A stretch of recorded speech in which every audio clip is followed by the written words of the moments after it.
Distinguished guests, Ambassador Suri, Distinguished Fellow ORF, and having a very distinguished career in Indian Foreign Services and an expert in the region. May I please request you to come on the stage?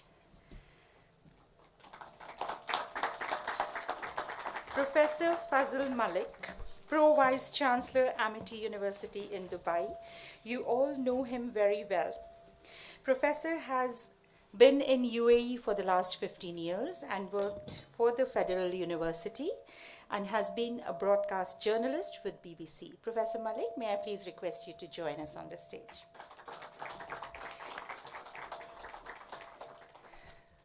All our young friends from Amity, this is a very, very special session. One in which we are handing it over to our two experts now so that all of us can learn more about the region. Thank you.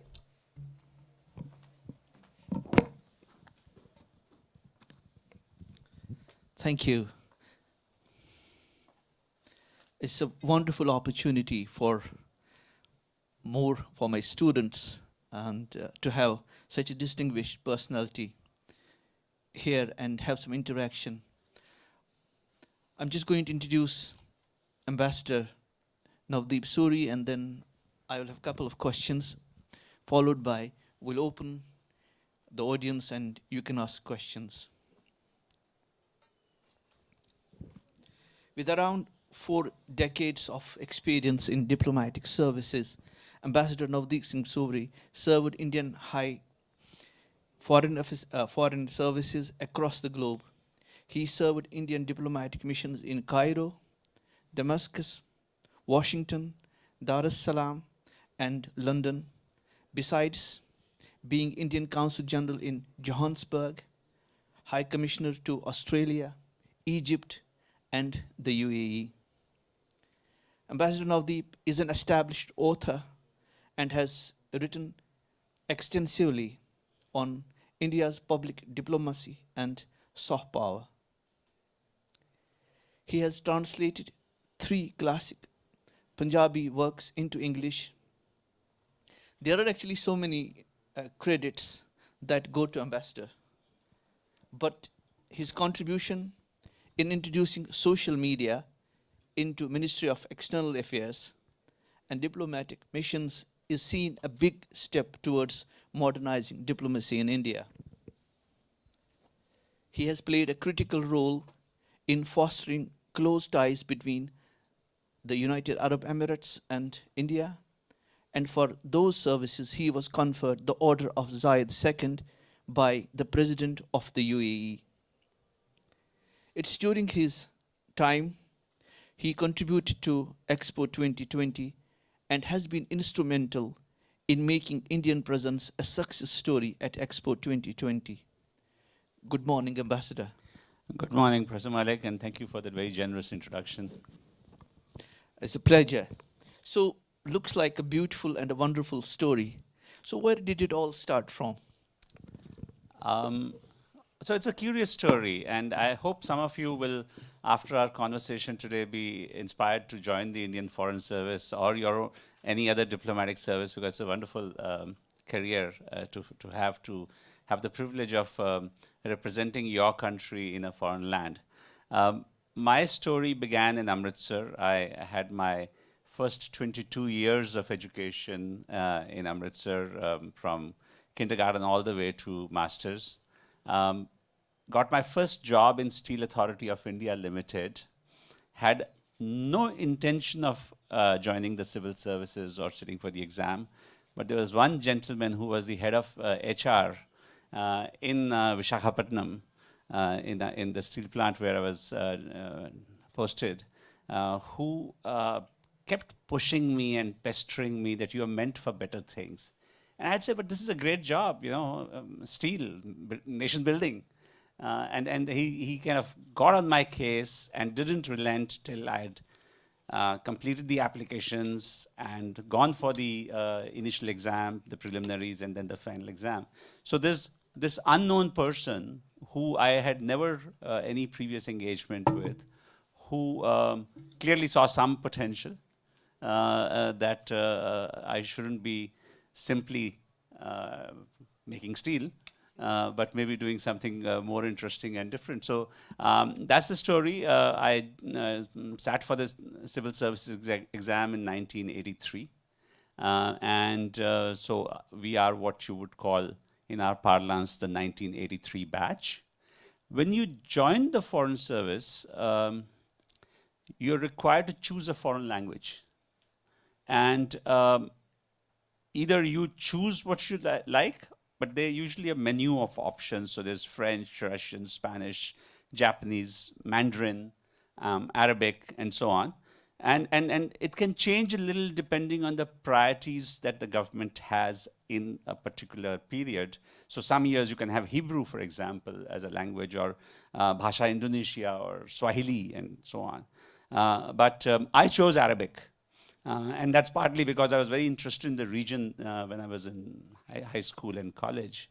And so what happens is when you choose a particular language, in my case, my first diplomatic assignment overseas then was the Indian Embassy in Cairo. And I was enrolled as a full-time student at the American University in Cairo. And we did 28 hours a week of Arabic for a year and a half. And you remain on probation. You're not confirmed in service. So your first designation is third secretary bracket language trainee. And you remain on probation till you clear the ministry's exam for that particular language. And that exam means you have to show an ability to converse in the language, to read a newspaper and translate that into English, an Arabic newspaper, and to write an essay, typically on some foreign policy related theme in that language. So our government expects us to acquire a fairly sophisticated knowledge of the language, and it means, conversational is easy. Most of you living in a foreign country can muster that. But writing grammatically correct Arabic and learning a foreign language as an adult is a great challenge to take. And I have consistently, during my tenure in UAE as ambassador, urged members of the Indian community to invest some time and effort in learning the language. It will open new horizons for you. Absolutely. So it's not only me. You can hear from the ambassador himself that how important second language is. We do offer French and Arabic in our university, and it's all, it's a wonderful, wonderful career, and the importance of language is so critical to growth and career in diplomacy. Coming back, you have been in the region for a long time, in Egypt, in UAE for a long time as well, and there have been dramatic changes in last, say, a decade or so. And how has that change actually in a way fostered better relations between India and the Middle East in general?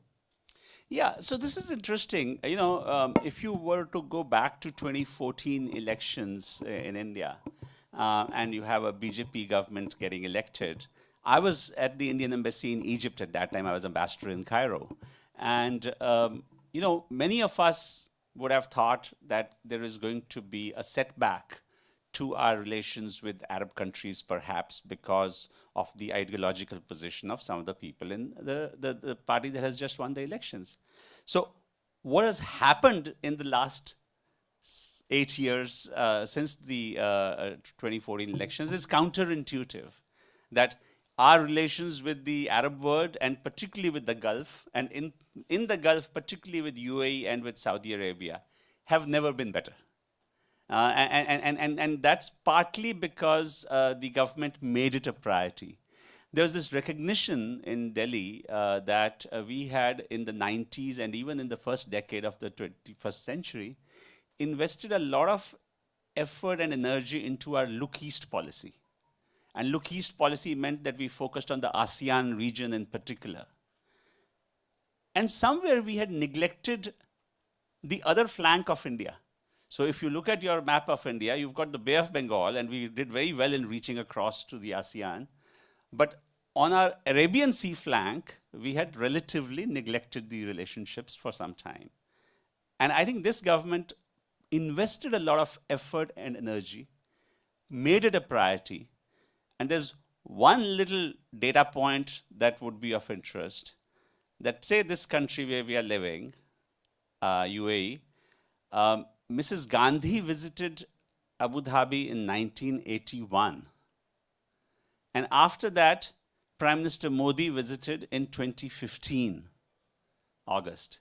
So for 34 long years, there was no visit by an Indian Prime Minister to UAE. But now, he came in 2015. Sheikh Mohammed bin Zayed went in 2016. Sheikh Mohammed bin Zayed went in 2017 as the chief guest on our Republic Day, and I had the privilege of accompanying him. We received Prime Minister Modi here in 2018, and we received him again in 2019. And who knows, there was a virtual summit last week, right? And who knows, he might still come and visit the Expo. He might be here in a month's time, for all you know, where we are sitting today. So that intensity of high-level contacts has really imparted a momentum to this relationship, which I think was previously missing. And we see that, so, you know, some of you might have this feeling, okay, so big deal, Prime Minister has come and met the leadership here, so what? So where it translates into is, let's say, 3 or 4 distinct areas. One is on the economy. I mean, today, UAE is emerging as one of the largest foreign investors into India through its sovereign funds, particularly the Abu Dhabi Investment Authority, and Mubadala as well is stepping up.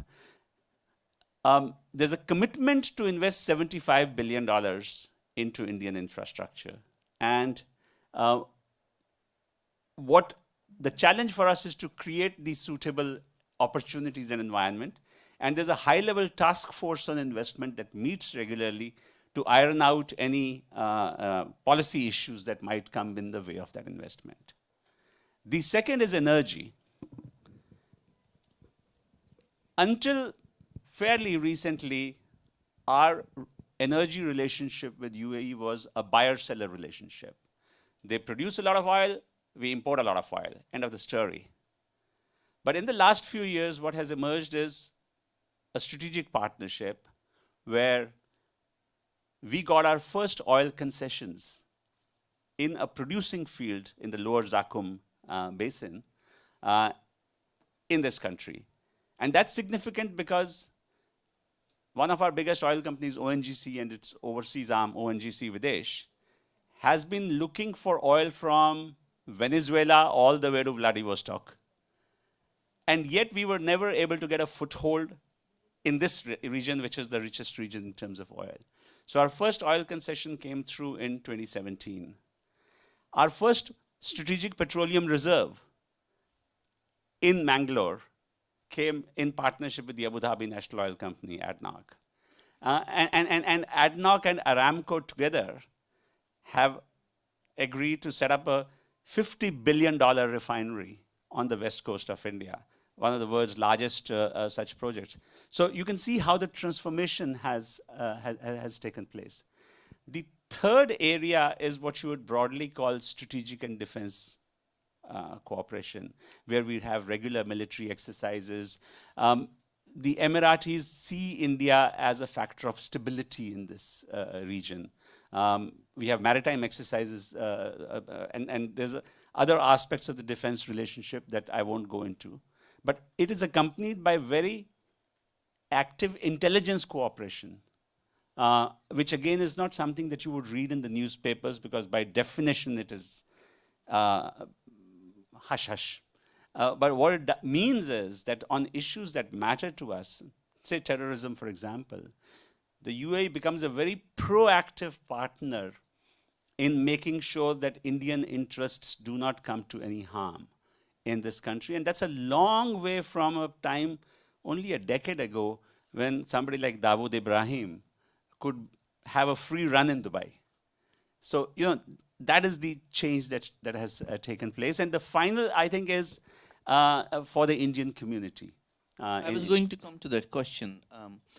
Thank you for this, sort of very insightful mapping of what has happened in the last decade or so between India and the Middle East and especially UAE.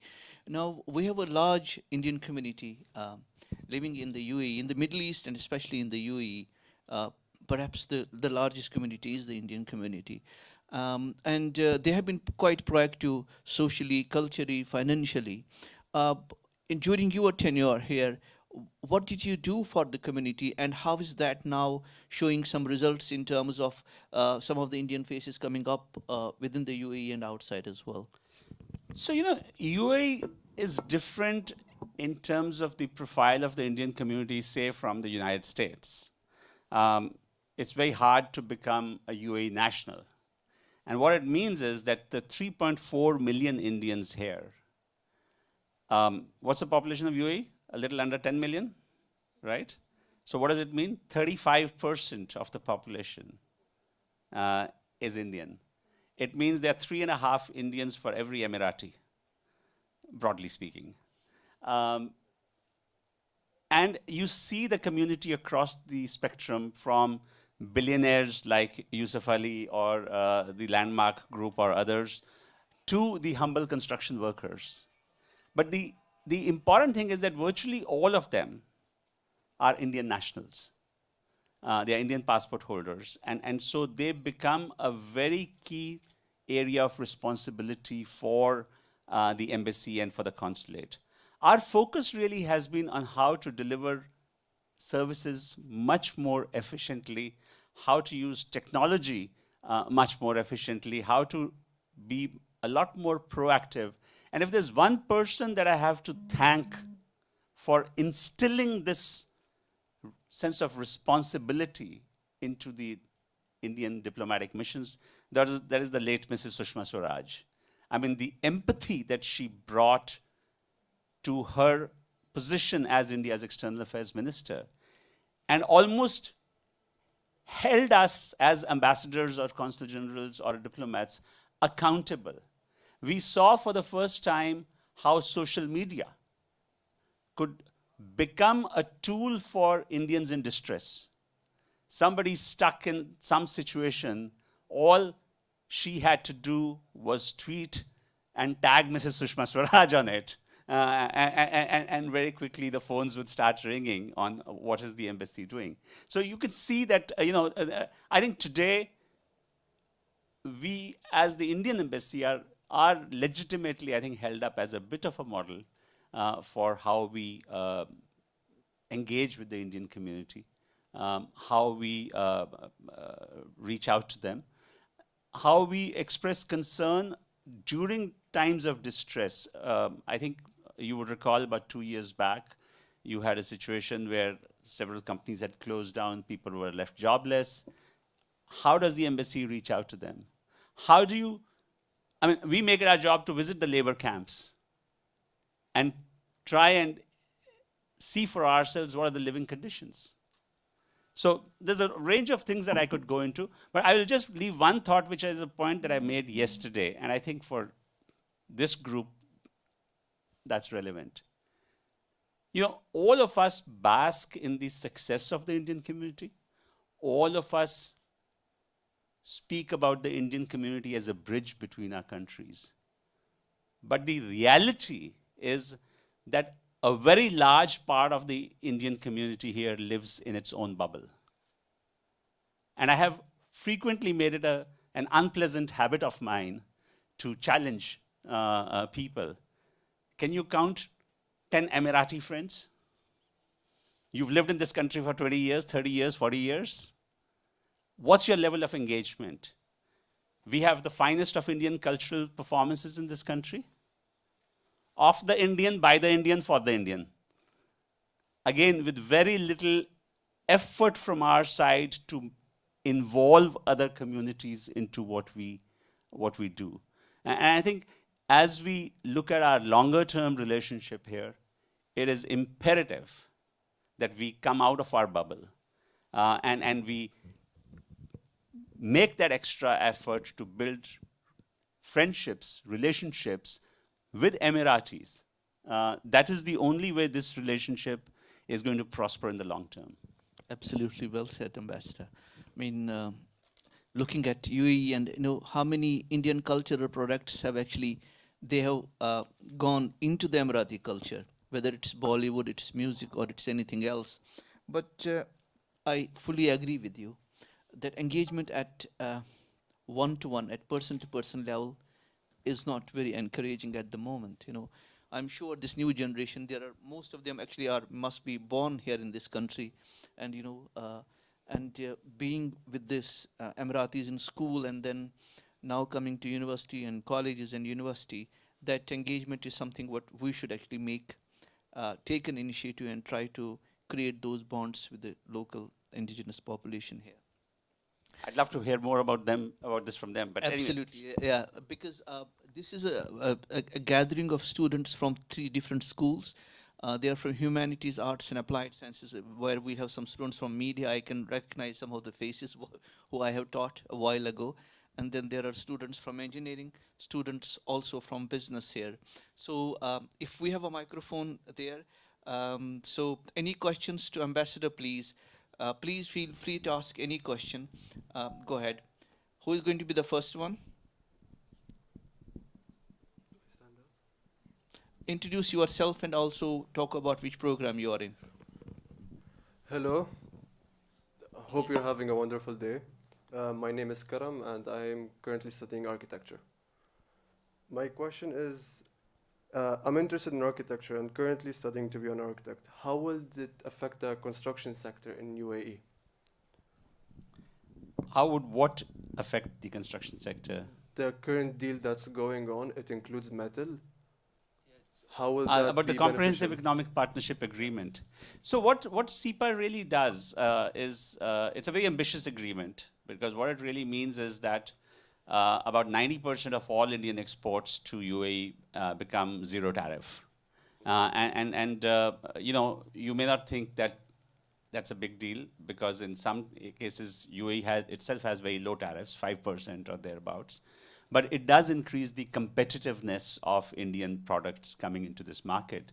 So in the construction sector, which is typically a fairly low margins sector, I think you might see that Indian companies that make plumbing equipment, electrical equipment, certain kinds of steel become more visible, more competitive in the UAE construction sector.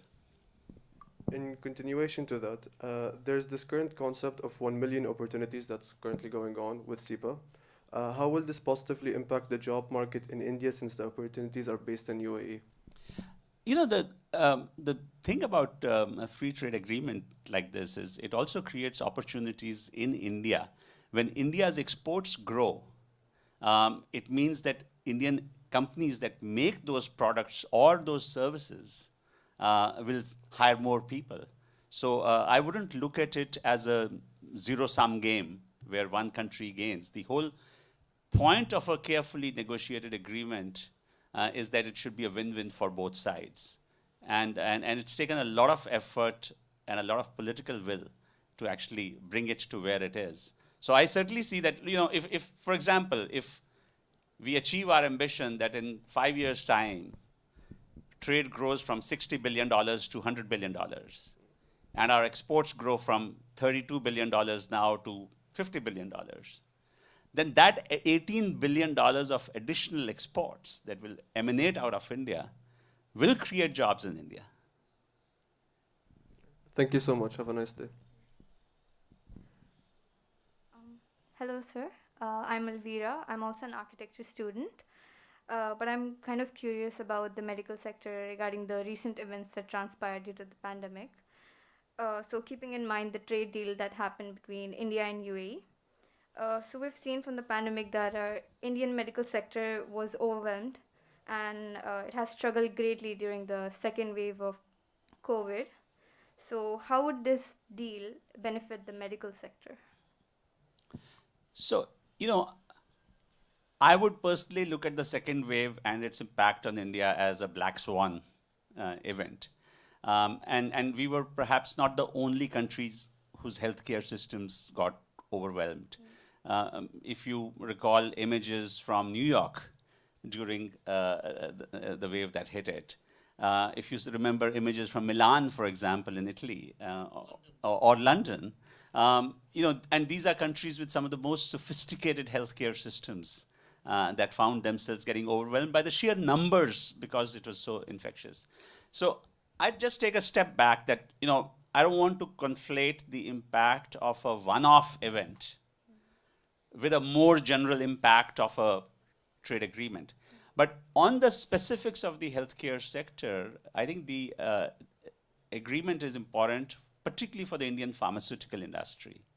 Because what it does is, previously, whenever an Indian company wanted to export pharmaceuticals, and our pharmaceuticals are one amongst the most competitive in the world, they would run into a lot of regulatory obstacles in UAE. The registration processes were extremely cumbersome. What it meant was that the Emirati health authorities needed to visit that plant in India. It could be in Hyderabad or in Bangalore or in Pune or wherever, and physically inspect it and say this plant meets the requisite quality standards. Now what has been done is, basically any Indian pharmaceuticals plant that has US FDA approval is allowed to export to UAE without any fresh registrations. So it kind of fast tracks, and there are at least 350 Indian facilities that have US FDA approval. So today, those companies will become much more, it becomes much more easy for them to start exporting to UAE. And so I see that over the next few years, you will see the market share of Indian pharmaceutical products go up very significantly in this country. Next. Hi, Mr. Suri. My name is Afsa. Okay. Hi, Mr. Suri. My name is Afsa, and I'm a journalism and mass communication student. So earlier when you were speaking about the bubble that Indian community lives in here, I would say that they have, in fact, in the Bollywood industry has done a major good job in engaging the Arab people. So I think a lot of the representation of the Indian culture comes from the massive media industry that we have in India, so Bollywood, especially for the younger generation. But they mostly specify on the problematic aspects and not really highlight the achievements. So do you think that is the best medium of representation for India, especially for the younger generation? So Thank you, sir. I could be wrong, but I think amongst Emiratis, the impact of Bollywood is less than it was 20 years ago. You had a previous generation that was really into Bollywood. I think what's happened in the new generation, Emiratis and Indians, is that there's also a much bigger interest in Hollywood. Right? And to the extent that I've observed in my conversations with Emiratis, I think Emirati women are still more interested in Bollywood than young men for some reason are. But I think the more important point is we shouldn't really look at Bollywood as our only brand ambassador, so to say. There's a diversity of Indian culture. I actually worry about Bollywoodization of perceptions of India. There is ours is a deeper culture, and we need to share it in all its magnificence, and not just limit it to Bollywood, right? So my point when I made about the bubble is that the previous generation of Emiratis in Dubai, in Sharjah, even Ras Al Khaimah and so on, could speak Hindi or Urdu or Hindustani, traveled regularly to Mumbai, for example, for education, healthcare, medical, business. Mumbai was the big city that everybody knew from here.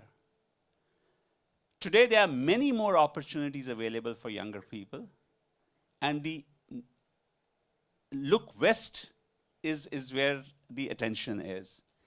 And so, while we as ambassadors and are in the business of promoting closer ties, there is a risk of becoming complacent and getting caught up with our own wonderful statements. So that's why I feel that it's imperative for us to flag those areas where we can do better. And what I've observed during my term here, and it's a challenge that I would put to say, there are 23 Indian banks with offices in Dubai, right? At the DIFC. And I asked their heads, how many Emirati clients have you tried to reach out to? So it's not just, and honestly, barring a handful of very good examples, most Indian events that you go to, there could be one token Emirati as chief guest. But how many friends do you invite to your events? How many friends do you invite home? What kind of exposure are you giving to our wonderful culture? And that's what I mean, that there is a need to do a lot more and to be aware of it. If you are not even aware of the bubble, then there's a problem. Okay. Do we have any more questions? So, all right, go ahead. Good morning, Ambassador. So my question is related to technology industry. So a while ago, you said that as an ambassador, you're focused as well on the Indian community here in the UAE, especially in social media, and how to help have better engagement with the Indians, and especially how social media became a tool for reaching out for their distress. So my question is related to, how do you think the new trade agreement between India and UAE affects the technology industry? So with regards to new businesses here in both India and UAE, related to social media and graphics, and how they're seeking talent for offshore work, how do you think the whole trade agreement will improve that for those in that industry? Thank you. So because the SEPA has a specific coverage of services, not just products, it isn't just goods. So it does facilitate, but let me, since you've raised a technology issue, let me give you an example of what this India Pavilion has been doing over the last several months. Please go online and check the Elevate series of startup events. Gulmina, we've had 11 rounds. How many?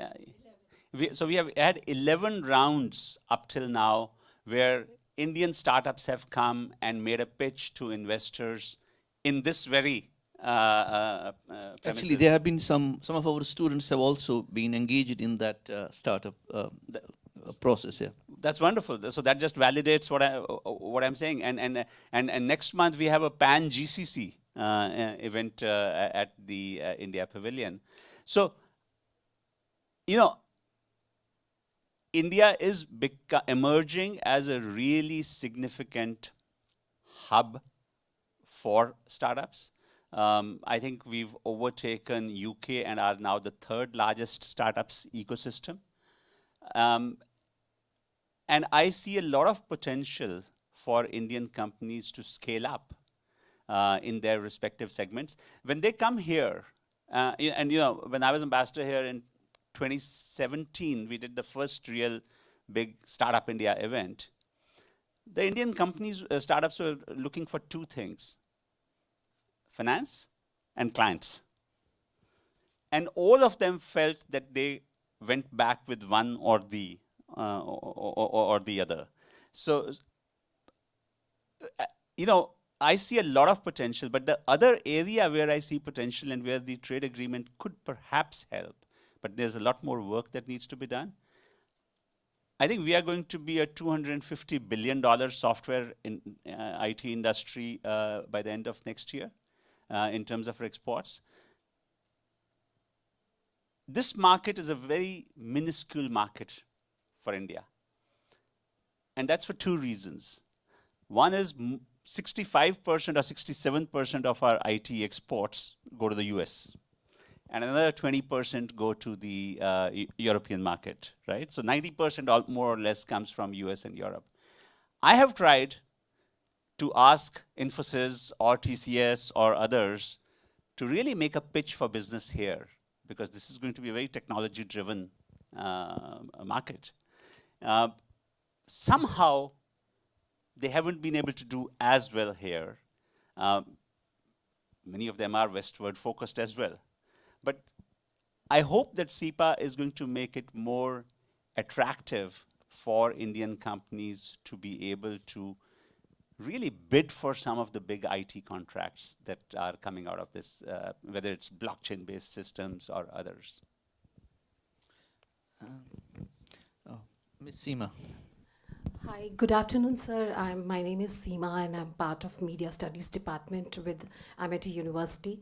So, a perception building is a two-way process, especially when we look at it from bilateral relationships perspective. So, a lot of Indians, and talking about just Expo, a lot of Indian artists have come here to perform, and artists like Amitabh Bachchan and all are also part of their campaign. So, how much of positive Expo stories, media coverage, Expo has got back home? What kind of perception building about UA is happening through media back home in India?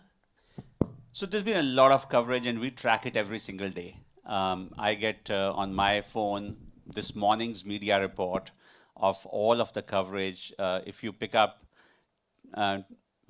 today's Gulf News and Khalij Times, you'll probably see a report about an event that took place here yesterday.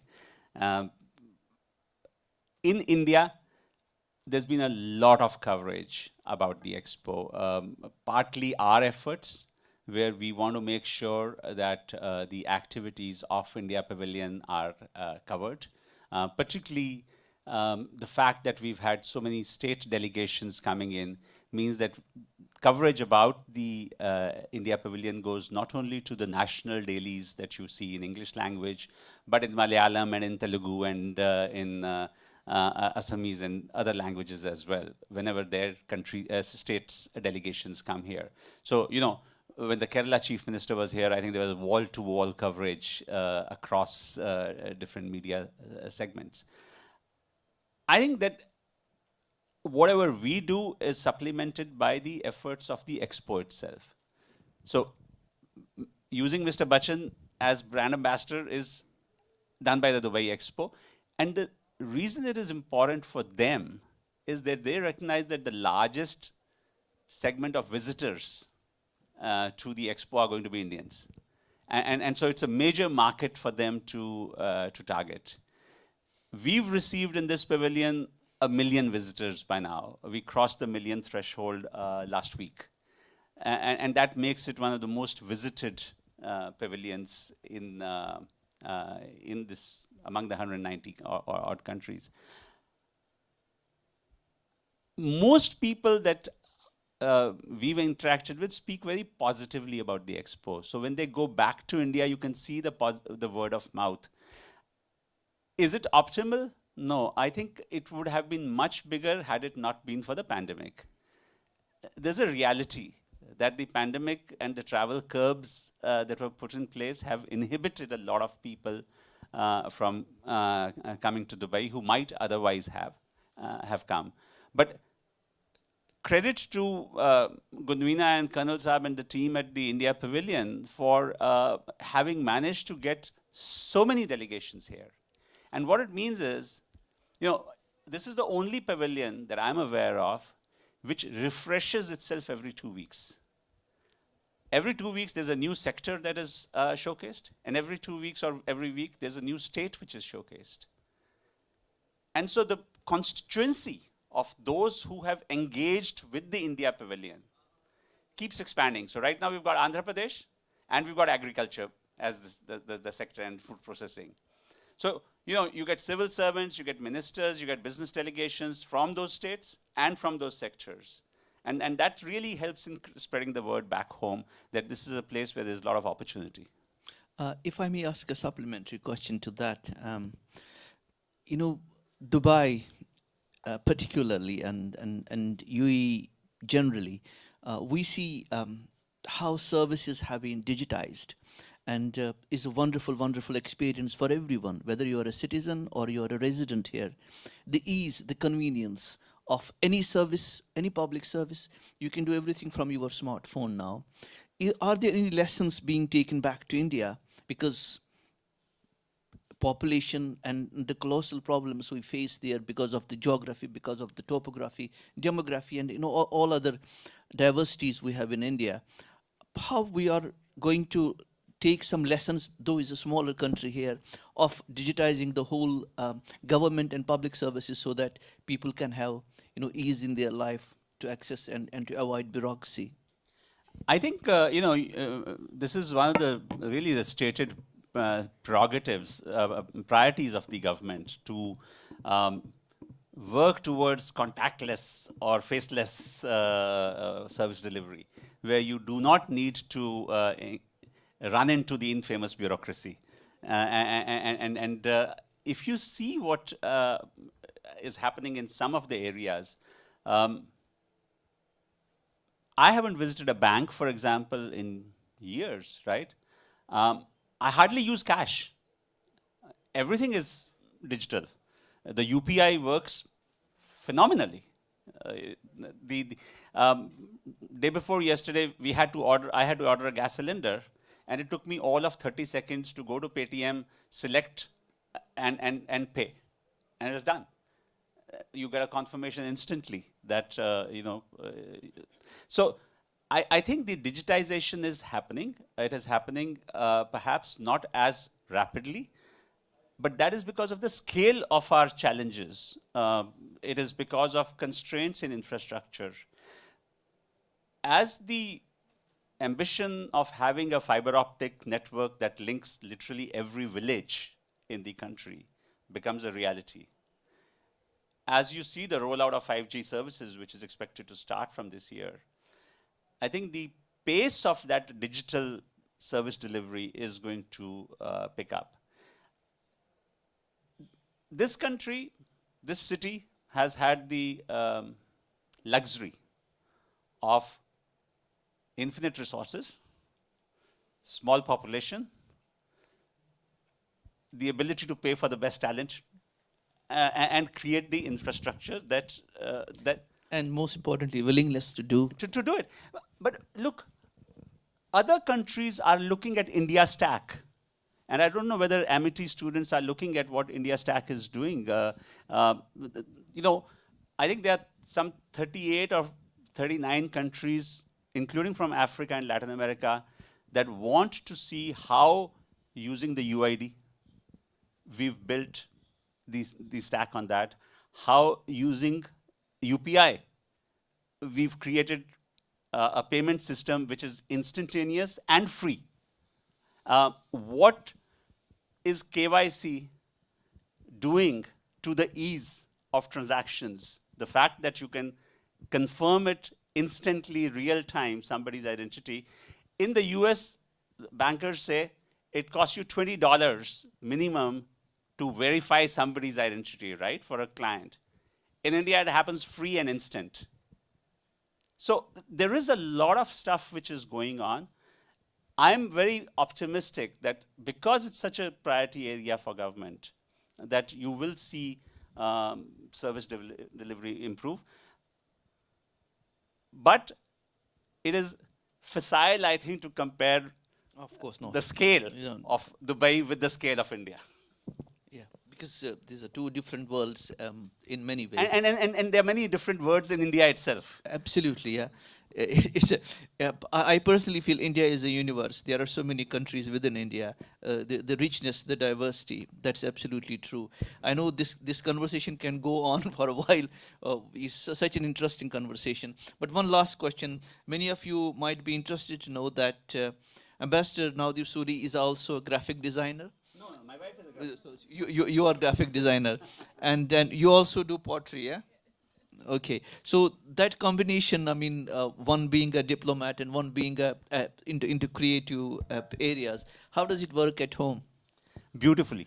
The home is happiest and she's happiest when she's busy. Let me put it this way, that the life of a diplomat's spouse, male or female, isn't an easy one.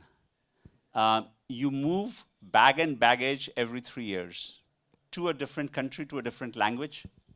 And the onus on adapting is on you. In our case, we started off as classmates doing our masters together in economics. So one of us had to forego a career. And when you forego a career, you can either be sulking, that because of you I've forgotten my career, or you can reinvent yourself, which is what Mani did, that she first did this degree in graphic design in Washington when I was posted there, and then turned to pottery, and has found avenues that give her satisfaction, which is wonderful. And it's something that I commend to many of my younger colleagues, that don't just complain, see how you can do things differently. Thank you so much. It has been a fascinating interaction. I wish you had more time and we could have more discussions, but we'll definitely sometime when you are back in UAE, invite you to our university, to a larger audience there, and have a discussion there. I would now request Ms. Sudha Bhatia to the vote of thanks. Thank you very much. Can I just leave one suggestion? So those of you who are actually interested in what embassies do, what former diplomats do, follow us on Twitter, and you'll see that you'll get a day-to-day readout on every one of our embassy, every one of our consulates is on social media. Take a look at them, sort of put a comment once in a while. It's helpful. Yeah, why not? Yeah. This is the generation which is always on this, yeah, 24/7. Why not use it for our own growth? Thank you very much.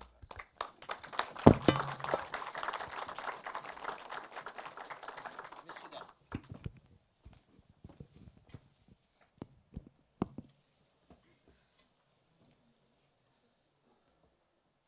You can use this. It's on, I think it's on now.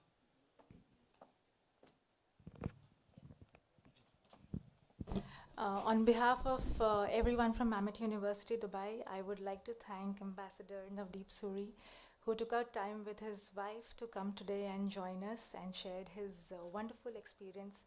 Absolutely awe-inspiring. I'm sure it has ignited some young minds here. Thank you, sir. Thank you, ma'am. Special thanks goes out to Ms. Gunmina. Thank you for inviting us. And thank you for having Amity University. And lastly, special mention to India Pavilion and the entire Expo team for making our journey so smooth over here today. Thank you so much. Thank you.